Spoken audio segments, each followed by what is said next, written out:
When the German army rolled into Poland in September 1939, the world saw a new kind of war, one powered by steel and motion. Panzer columns tore through countryside like lightning, a choreography of engines and destruction that no nation seemed able to resist. German generals called it Blitzkrieg, lightning war, and for a time, it looked unstoppable. While Europe fell beneath treads and bombers, America watched from across the ocean. Its army ranked 19th in size, smaller than Portugal's, its factories still tuned for peacetime. To the men in Berlin, the United States was a nation of dreamers and assembly lines, a land of cars and refrigerators, not tanks and bombers. The idea that a country built for consumption could fight an industrial war was laughable.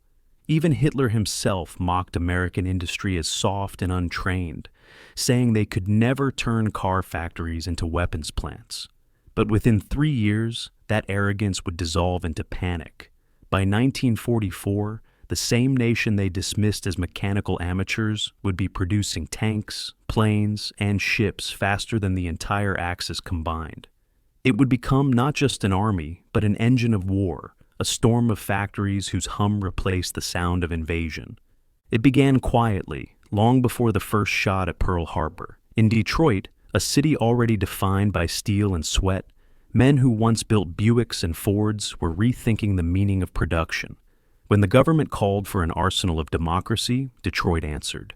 In 1941, a handful of engineers and union men gathered at a new facility in Michigan's countryside called the Detroit Arsenal. Their mission was simple in words but impossible in scale: build more tanks than any army in history. No one had ever attempted something like it. Tanks were supposed to be hand-built by specialists, crafted in small batches. But the Americans decided to apply the logic of the assembly line. If they could mass-produce cars, why not tanks? At first, even their own officers laughed. General George Marshall warned that tanks were not automobiles, and critics called the plan naive. But behind those doubts was Henry Ford, a man whose factories had already redefined time itself. At his new plant in Willow Run, designed originally for aircraft, the philosophy of endless motion took hold. It was a place where steel came in one end and bombers rolled out the other, every 24 hours, day and night, without pause. For the Germans, the first sign that something was changing came not on the front, but in the intelligence reports crossing their desks. By late 1942, the Luftwaffe's reconnaissance photos of British ports showed something unbelievable. Hundreds of identical ships lined up like clones, each one stamped from the same blueprint. These were Liberty ships, the miracle freighters of America's shipyards. Built from modular sections, welded instead of riveted, they went from blueprint to ocean in as little as 4 days. To German eyes, it was impossible. No other nation had ever built ships like they built cars. Hitler dismissed it as propaganda, but Admiral Dönitz knew better. His U-boat captains were reporting a problem they could not explain. For every freighter they sank, 2 more appeared. They began calling them ghost convoys. Beneath the Atlantic, the hunters were slowly realizing the ocean was turning against them. Back in Europe, German soldiers began to notice something equally strange. The battlefield was filling with machines that looked the same, fought the same, and never seemed to run out. The Sherman tank, mocked as a toy when it first appeared, was now arriving in endless waves. For every Tiger or Panther they destroyed, 10 more Shermans rolled forward. It was not a matter of quality, but arithmetic. A German tank might be stronger, but it could not fight infinity. By 1944, America's factories were producing a new tank every 30 minutes. The Germans had never imagined war could be fought like that. Their industry was built on craftsmanship, precision, pride in complexity. America's was built on repetition, rhythm, and relentless simplicity. When a Sherman was damaged, another replaced it before the wreck cooled. When a bomber was shot down, 3 took its place in the sky. Slowly, the realization dawned. They were fighting not a nation, but a process. In Berlin, Albert Speer, the Minister of Armaments, studied the numbers and felt the first crack of dread. He admitted privately that America's industrial mobilization was beyond imagination. Factories in Chicago, Pittsburgh, and California were running 24 hours a day. powered by a workforce that included women, migrants, and former farmhands. Every worker became a soldier in overalls. By 1943, the United States was producing over 96,000 aircraft a year, nearly 300 a day. No other country in history had ever done that. Speer wrote that Germany was now fighting the output of the American continent. And on the front lines, German soldiers could feel it. They would destroy a column of tanks one week and face an even larger one the next. They would bomb a supply depot only to find it rebuilt within days. It was as if the war itself had turned mechanical, an enemy that could not bleed. Inside the Willow Run plant, the scale defied belief. The building stretched nearly a mile long, its ceiling a cathedral of rivets and glass. Workers moved like gears in a living machine, assembling B-24 bombers with a precision that bordered on ritual. Each aircraft contained over 1 million parts, and yet the system never stopped. When production peaked, one bomber rolled off the line every hour. It was not artistry, it was multiplication. One of the plant supervisors called it the war's heartbeat. Visitors from Britain walked through the corridors speechless. They described it as standing inside a volcano made of steel. When a delegation of Soviet officers toured the plant in 1944, they refused to believe the bombers were real until they watched one take off from the runway outside. Back across the ocean, the results were becoming visible in terrifying ways. German infantry on the Western Front began to notice the sky never slept. Bombers arrived in waves so thick that daylight itself seemed to vanish. In Normandy, after D-Day, American tanks rolled off landing craft by the hundreds. Each one was stamped with the same serial precision, each one fueled by the same vast logistics chain that stretched from Detroit to the beaches of France. German soldiers started calling them locusts, swarming endlessly, unkillable because behind everyone stood 1,000 unseen workers in some distant factory.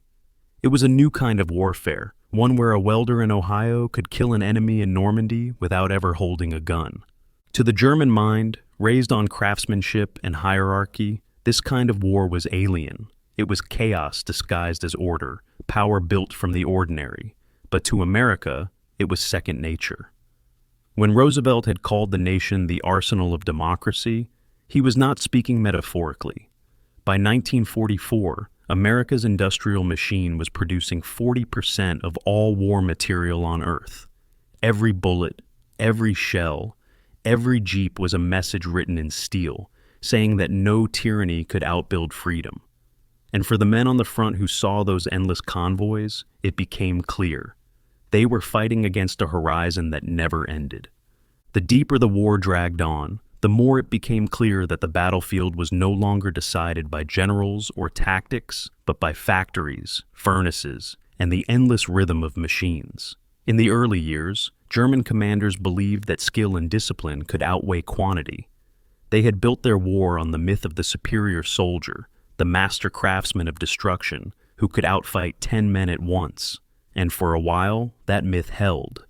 The panzers outmaneuvered their foes in France, the Luftwaffe ruled the skies, and Europe seemed carved in stone by German precision. But precision has limits when faced with infinity. By 1943, the reports flowing back to Berlin painted a grim arithmetic. America had learned to turn time itself into a weapon. What the Germans built in a month, America built in a day. What the Germans repaired, America replaced. Every loss was absorbed into a river of production that never stopped moving. At the heart of that river stood men and women who had never seen the front, housewives in scarves, farmers turned mechanics, students who once repaired bicycles now assembling tank engines. They worked under floodlights that turned night into day, guided by blueprints that stretched the limits of imagination. The hum of conveyor belts became the sound of resistance. At the Chrysler Tank Arsenal in Warren, Michigan, tanks rolled out of assembly lines with serial numbers like cars. The workers nicknamed them iron harvests. Each one took less than 10 days to build. It was said that the paint was barely dried before they were shipped overseas. In the Ford plants, machines designed to stamp car fenders now pressed out aircraft wings. At the River Rouge plant, molten metal poured like lava into molds that became engine blocks by morning. No single act of heroism could match what was happening here. It was heroism multiplied by a million hands. Meanwhile, in the skies above Germany, that effort began to show its full power. Cities that once built Panzer engines or Messerschmitt frames now faced the fury of American bombers. The daylight raids of the 8th Air Force were not just military operations. They were statements of industrial confidence. Entire formations of flying fortresses stretched horizon to horizon, each one a machine born from the same unending assembly lines. German flak crews could destroy 10, 20, 50, and still the sky would be full the next day. For every B-17 that fell, 3 new aircraft took its place, each one carrying the same relentless message. The Reich's factories were no longer just targets. They were symbols of a dying order trying to hold back a world that had learned how to mass-produce victory. German intelligence struggled to comprehend what was happening. The numbers seemed impossible, the scale absurd. Reports estimated that the United States was building 8,000 aircraft engines every month. In truth, the figure was higher. By 1944, American industry had reached a peak so vast it defied understanding. Nearly 100,000 planes in a single year, 50,000 tanks, and millions of trucks, rifles, and shells. Speer compared it to a natural disaster, a storm of steel that could not be reasoned with. German officers on the front lines began to feel that storm firsthand. During the Battle of the Bulge, when their fuel ran dry and their tanks froze in the snow, they captured American vehicles that carried not just gasoline, but spare parts, food, and radios in perfect working order. The Germans looted them in disbelief, amazed that the Americans could afford to treat a single truck as disposable. One officer wrote home, "They fight with a treasury, not an army." In Normandy, the difference became impossible to ignore. German panzer divisions tried to hold the line, but every time they destroyed a column of Shermans, more arrived. The Allies could replace tanks faster than the Germans could reload their guns. For every Panther that limped back to a workshop, 10 Shermans had already crossed the channel. And those Shermans, though lighter and less armored, came with the one thing no German machine could replicate: numbers. In warfare, numbers have a will of their own. They move forward even when courage runs out. German gunners began to realize that their victories meant nothing. They could burn through their ammunition, destroy dozens of tanks, and still the horizon would shimmer with new shapes rolling toward them. In the ruins of Caen, a panzer commander is said to have whispered, "They do not fight us. They replace us." Behind those tanks was the greatest secret weapon of all: logistics. While Germany struggled to feed its armies across collapsing railways, the Americans built roads across oceans. Liberty ships carried everything from fuel to chocolate bars, each one part of a supply chain so vast it resembled a living organism. Convoys left New York every day, filled with crates marked simply "war material." Inside those crates were engines, uniforms, and dreams. German submarines sank thousands of tons of shipping, but for every ship that went down, more were already on the water. When U-boat commanders reported their kills, Berlin congratulated them, unaware that the loss was already replaced before the telegram arrived. America had turned destruction into redundancy, a concept the German war machine had never understood. In the factories, the energy was almost spiritual. Artists painted murals on the walls that read, "The quicker you build, the sooner they come home." Women named their tools after sons and brothers at the front. One worker at Willow Run etched her husband's name into every bomber wing she polished. When reporters asked why she worked 12 hours a day, she said, "Because he can't come home until I finish." There were no speeches, no parades, only the steady rhythm of work. That rhythm became the pulse of a nation. The Germans had Wagner. America had the assembly line. By 1945, the imbalance was complete. The once feared German machine had been drowned beneath the weight of another machine, one larger, faster, and more determined. When Allied troops crossed the Rhine, they did so with fleets of pontoon bridges carried on trucks built in Chicago and engines forged in Cleveland. Every movement of an American soldier was supported by 1,000 unseen workers. The Reich had no answer. They had built their empire on the myth of superiority, but superiority could not feed an army or replace a tank. It was not the bullet that broke the German war effort, but the conveyor belt. And so, as the final battles raged in the spring of 1945, German officers looked upon the endless convoys of Allied vehicles rolling through their shattered cities and realized that their war had been lost long before. It had been lost in the furnaces of Pittsburgh, the forges of Detroit, and the fields of Kansas, where steel met sweat in a harmony no dictator could match. The German soldier, trapped in a bunker with his last shell, was not defeated by another man. He was defeated by an idea, that freedom could build faster than tyranny could destroy. By the beginning of 1944, the war had entered a new rhythm, one dictated not by the speed of Blitzkrieg, but by the heartbeat of industry. The German army was still dangerous, still capable of sudden violence, but its power had become hollow. Behind every division that fought on the front line lay a chain of shortages that stretched all the way to Berlin. Fuel, rubber, copper, and even paper had become precious. German factories ran on fragments, scavenging parts from destroyed machines to keep the illusion of strength alive. But across the ocean, the United States had learned to turn scarcity into abundance. The scrap drives that once collected bottle caps and bicycle frames now fed foundries that never cooled. School children rolled barrels of metal through the streets, believing that each nail or spring could become part of a tank. Posters read, "Get in the scrap," and Americans did. From the smallest towns to the largest cities, the country became a living factory. The German high command followed this transformation with disbelief. Intelligence reports described American production as unreal, numbers so large they seemed invented. But the numbers were real. In 1944 alone, America built over 17 million tons of steel, enough to supply every Allied nation combined. In the shipyards of California, welders worked by floodlight, turning out destroyers and carriers at speeds that broke every record. The Kaiser shipyards in Richmond launched Liberty ships faster than anyone could count them. Sometimes workers painted the hulls while the ship was already sliding into the water, still wet with primer, still unfinished, but alive. At one ceremony, a worker shouted, "We'll paint it at sea!" and the crowd roared. That was the spirit of the arsenal of democracy, a defiance built from sweat and certainty. To the German soldier, far from this world of production, the results appeared like witchcraft. In Italy, in France, in the endless forests of Belgium, they faced an enemy who never seemed to tire. Captured American vehicles were found filled with chocolate, cigarettes, canned food, and spare boots. German rations had long since turned gray and stale. Their trucks ran on synthetic fuel that froze in winter. Yet every time they believed they had finally broken the American advance, more columns appeared, more tanks, more guns, more planes. The front line became an illusion, because behind it stood a horizon of steel that never ran out. Even Hitler, hidden inside his bunker, began to sense the futility.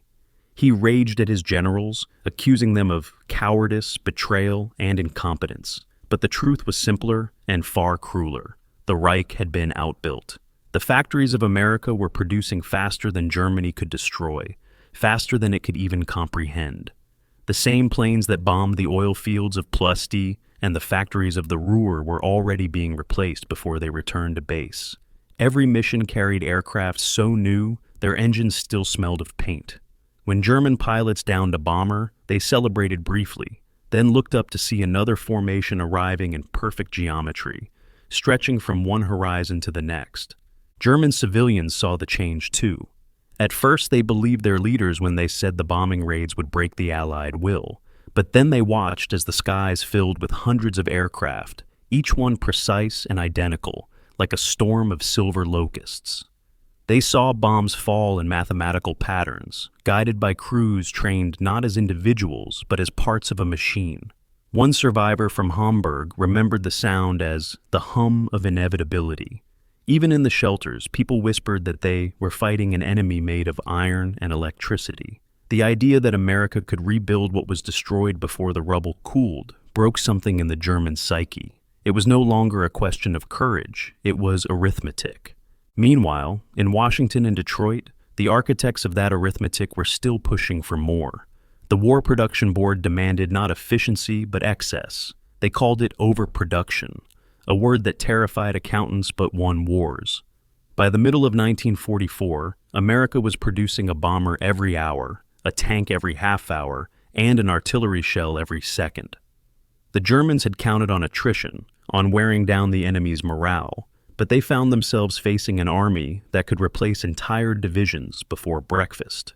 The factories had become living organisms, their workers synchronized like blood pumping through veins of steel and fire. The American worker had become the new soldier, armed not with rifles but with wrenches and torches. In the Pacific, the same transformation was underway. Japanese intelligence intercepted reports of shipbuilding speeds so fast they dismissed them as lies. But when American task forces appeared with fleets of carriers that had not existed a few months earlier, disbelief turned to dread. The lesson was universal. The Allies fought not just with men but with time, compressing months of labor into days through organization, machinery, and unity. And back in Europe, German soldiers faced the same nightmare in the flesh. In the hedgerows of Normandy, they watched Shermans burn, only to see new ones appear by dusk.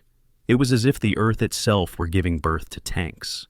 The more they fought, the more the battlefield filled with noise and motion, until the concept of winning felt meaningless.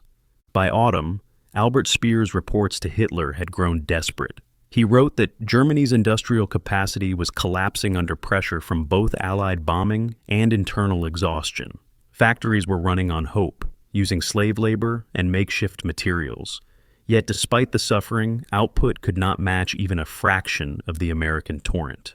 For every German tank that left a factory floor, 5 were already crossing the Atlantic. The difference was not just in machinery, but in mindset. German production worshipped perfection. American production worshipped speed. One side built masterpieces, the other built armies. And in modern war, quantity became its own form of genius. The psychological effect was devastating. German officers who had once believed in victory began to speak of survival instead. They no longer talked of new offensives or secret weapons. They talked of outlasting the storm. But the storm was not made of weather. It was made of rivets, steel, and gasoline. Soldiers in foxholes began to recognize the rumble of Sherman engines as a kind of drumbeat, a sound that meant the war was closing in.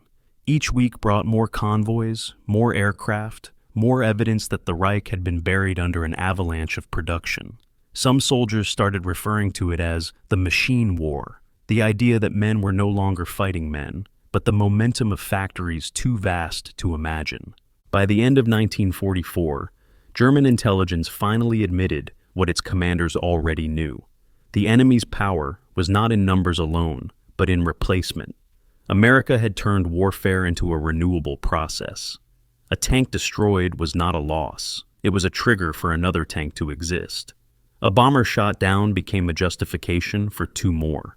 The Germans could not compete with that kind of immortality. The war had become self-sustaining on one side and self-consuming on the other. For the first time, the nation that had invented modern industrial warfare found itself crushed by a better version of its own idea. The same mechanical logic that once made Blitzkrieg unstoppable now made Germany's defeat inevitable. And in that realization, the myth of the invincible Reich finally began to die.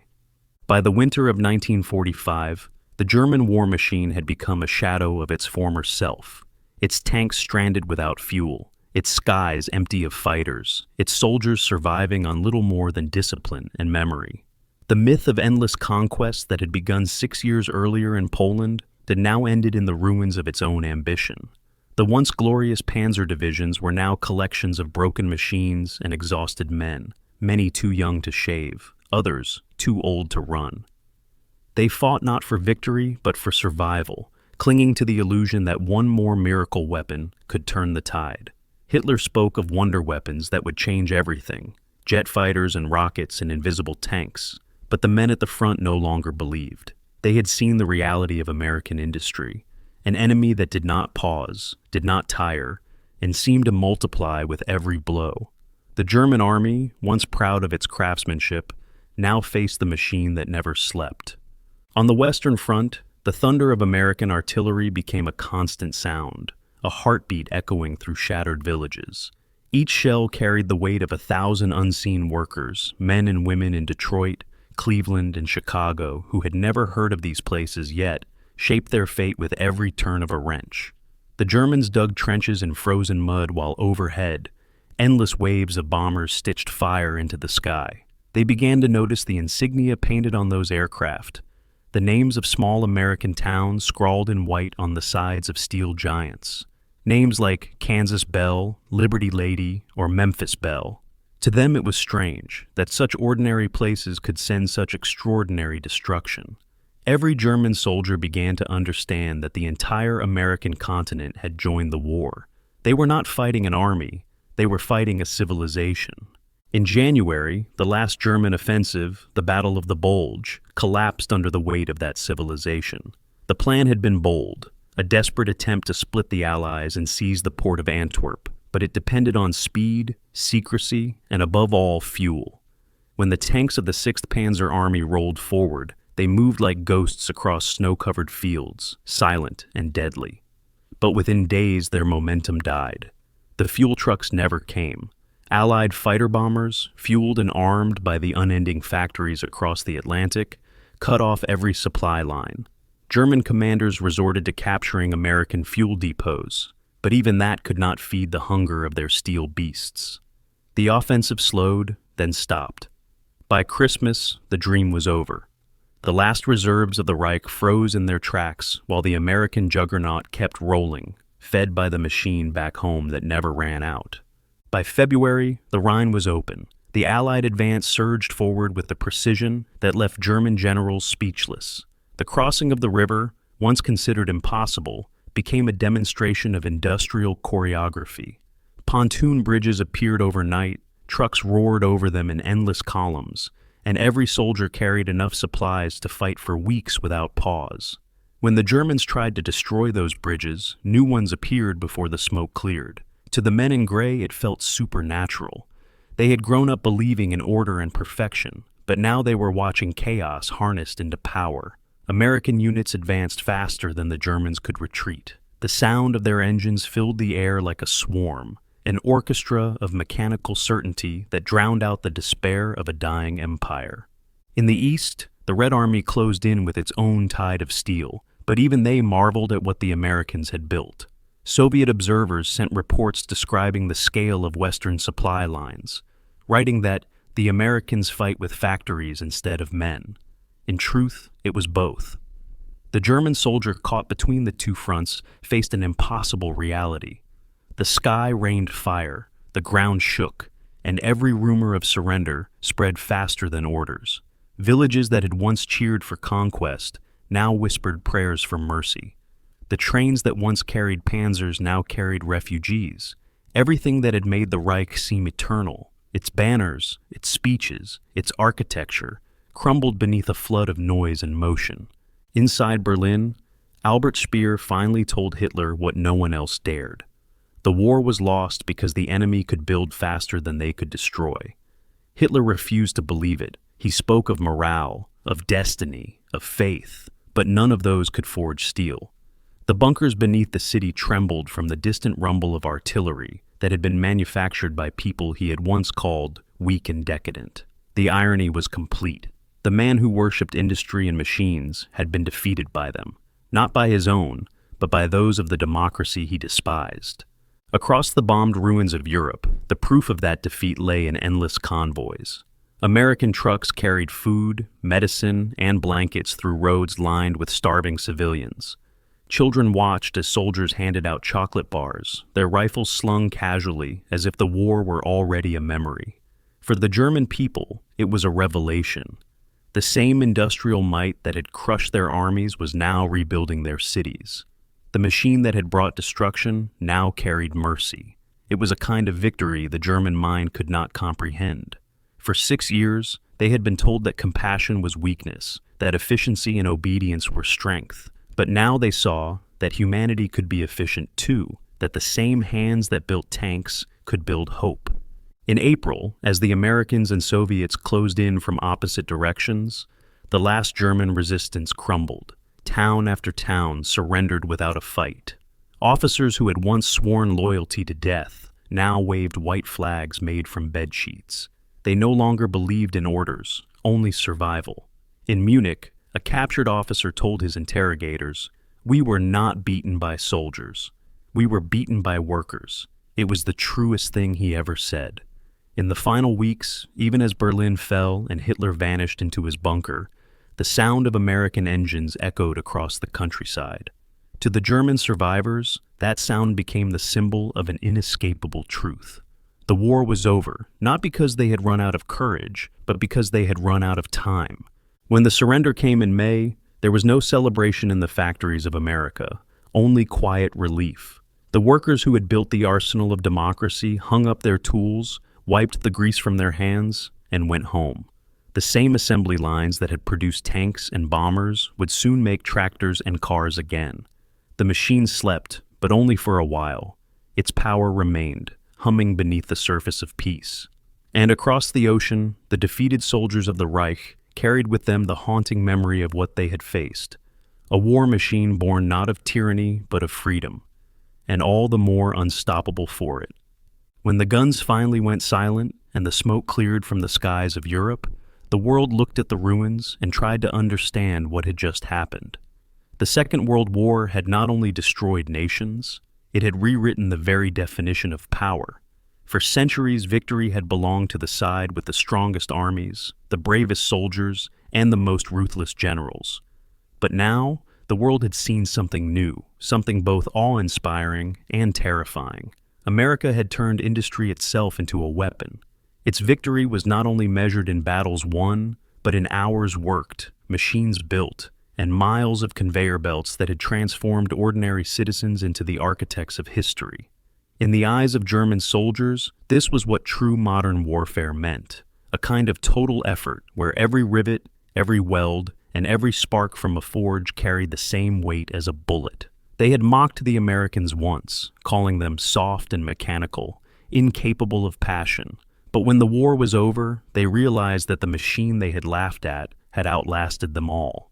In the years that followed, historians would call it the arsenal of democracy, a phrase that captured not just a strategy, but a spirit. It was a paradox, that a free people could organize themselves into something more efficient than any dictatorship, that a nation of individuals could outproduce empires built on obedience.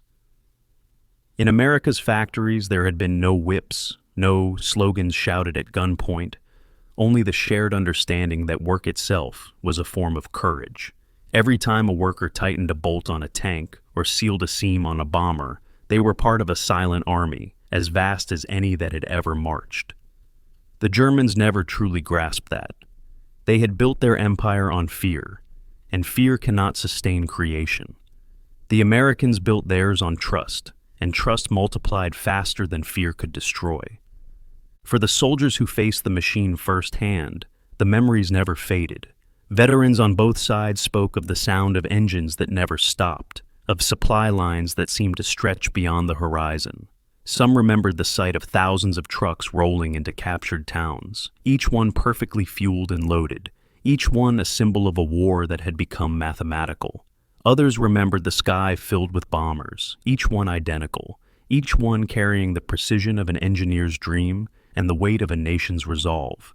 To the German survivors, it was as if they had fought not against men, but against time itself. Time was what America had conquered, the ability to build faster than destruction could spread. In the aftermath, as Europe rebuilt and the ashes cooled, the true legacy of that machine became clear. The same factories that had built tanks began building tractors, cars, and engines for a new age. The same workers who had powered the war turned their skill toward peace, and the world watched as the once terrifying force of American industry became a symbol of reconstruction. In Germany, cities rose again with the help of supplies stamped with the same names that had once bombed them. The irony was profound. The arsenal that had destroyed the Reich was now feeding its people, and in that transformation lay the quiet proof that power does not have to be cruel to be immense. The machine that had terrified its enemies could also save them. But even in peace, the shadow of what had been achieved lingered. The Cold War began almost as soon as the Old War ended, and again the world turned to factories and blueprints.